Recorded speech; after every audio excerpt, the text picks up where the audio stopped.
Believers, God teaches you through your calling. This is the second part of this series, God teaches you through your calling. And in the last video, I talked from my own experience in seeking after God, but finding myself growing more and more frustrated. I thought that I wasn't hearing from God. And I explained how that when I started receiving from God, because what he was talking to me about wasn't like what he had given other teachers or what I had heard him talking to other teachers about, so I automatically assumed I couldn't hear God. I was hungry for God and I was doing everything I knew to do to seek him, but it turns out I was overlooking what he was saying to me. So another way you can miss God or miss what God is saying to you is many times he'll ask you to do something difficult. So whenever this happens, we have a tendency, or it's very easy to try to file what he says back in our to-do list, but because we don't give his words much credence or the proper credence, we forget about it. Because it's not that you didn't hear, it's that you don't want to believe you heard what you heard. And that was my problem. And there's nothing more frustrating in the life of a believer, someone who's seeking after God, as having enough desire or hunger for God to seek him, but then not being able to follow through in doing what he's asked you to do or in his leadings. And you keep in that cycle and you'll continue on a path of frustration, thinking that you're not hearing from him. So what really is happening is you're becoming lazy. It's idleness. So when this happens, we put what God is saying on a back shelf. And the only problem with this is if you continually do that, you're not going to move any further with God, because he's not going to give you a step 2 until you obey step 1. So if you want to obey the gospel, most of what is commanded in the New Testament to New Testament believers isn't something that your flesh likes to do anyways. Stuff like praying for your enemies, doing good to those who spitefully use you, and even giving to those who ask and not asking for anything back again.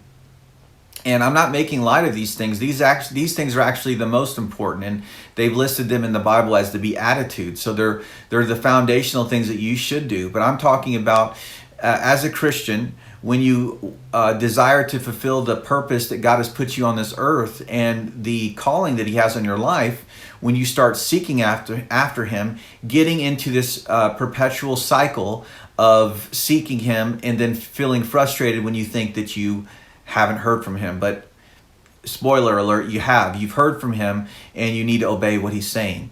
So what I'm talking about, so when God moves on you to do something, like, here's the thing, it's the content. It's what God is asking you to do, why you feel like you're not hearing him, because many times what he's asking you to do is not something that you want to do.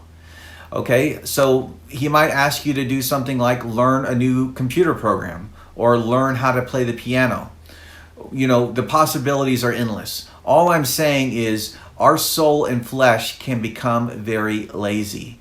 So you can get in a place in your walk with God where you've grown content with your times, or where we grow content in our times of seeking God, that when he starts actually asking you to minister or do certain actions, it's easier to just blow them off. And these things come many times through unction. So, the Bible commands believers to do good works. Here's an example. Some churches do lots of good works, but don't put much of an emphasis on prayer, while other churches put all the emphasis on prayer and leave out the works. They're both wrong. In fact, if you read the book of Revelation, the letters to the 7 churches, which are the very first few chapters, some of the churches Jesus actually rebukes for having no works.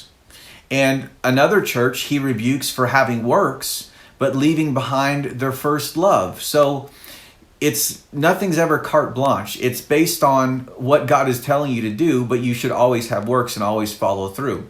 So why is this? It's interesting that this is kind of become a controversial subject. So let's go to the book of James. In the book of James, James rebukes churches for not backing up their faith with works. Christians were literally knowledgeable of their brothers and sisters being in need of food and clothing, yet they were doing nothing about it. James says in James chapter 2, verse 19, you say that you believe in God. That's nice. I'm paraphrasing. That's nice. You know that the devils also believe and tremble, but faith without works is dead. So here's an extreme example, but it's an example nonetheless, where James had to literally write to Christians and tell them, hey, if your brother or sister is naked and destitute of food and clothing, you should probably feed and clothe them. If you read this for what it is in this book or this letter, it's pretty crazy because it was actually happening. So remember, the goal of prayer is to be more like God in our walk. And you can actually turn prayer into a religious ceremony where you've become so focused on yourself and your routine that you forget about people and obeying God.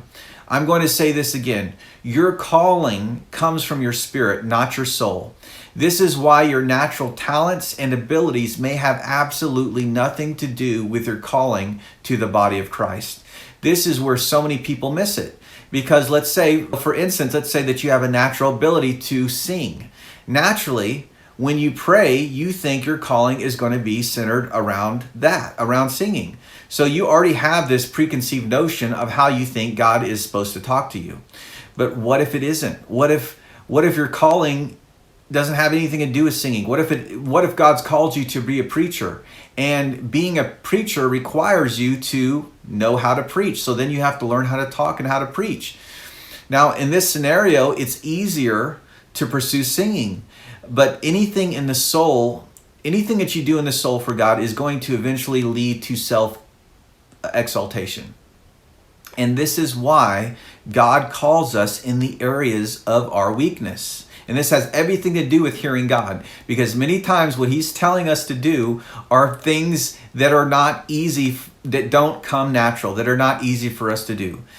God won't use, and here's the thing, I'm not saying that God won't use any natural talents or abilities that you have. I am saying that your calling is birthed out of the part of you that's been born again, your spirit. And whatever God has called you to do, in order for you to do it, you're going to need his help. And I'll give you some examples.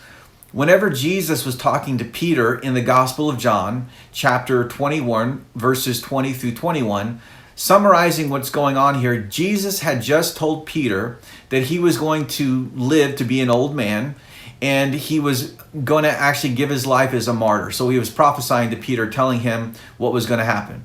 You're going to live to be old, and you're going to be a martyr for the gospel. So let's look at Peter's reaction to Jesus. And this is in John chapter 21, verses 20 and 21. Peter, seeing him, John the apostle, said to Jesus, "Lord, and what shall this man do?" Jesus said to him, "If I will that he remain till I come, what is that to you? You follow me."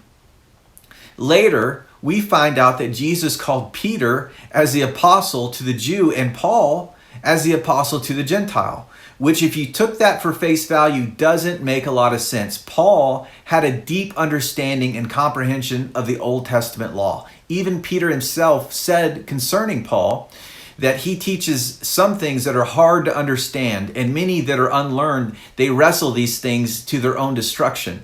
So you think that Paul, knowing the Old Testament law better than anyone else, because even Paul said of himself, he was a Pharisee of Pharisees. Before his conversion, Paul was a Pharisee of Pharisees. He was not a slacker. He understood the Old Testament law like nobody's business. And so why didn't God call him to go to the Jew?